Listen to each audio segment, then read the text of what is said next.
this tutorial, you will learn how to uninstall Clipchamp in Windows 11 and Windows 10.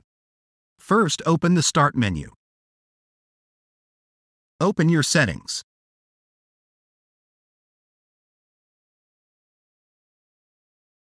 Open Apps. Open the Installed Apps section. Locate Clipchamp. Click on the three dots to open the Clipchamp app options. Click on Advanced Options.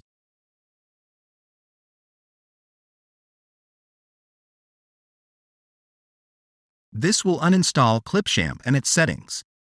Your documents will not be affected. First, press Uninstall. The Clipchamp app and its related data will be uninstalled. Press Uninstall again. If this tutorial helped you, don't forget to leave a like and subscribe. Thanks for watching.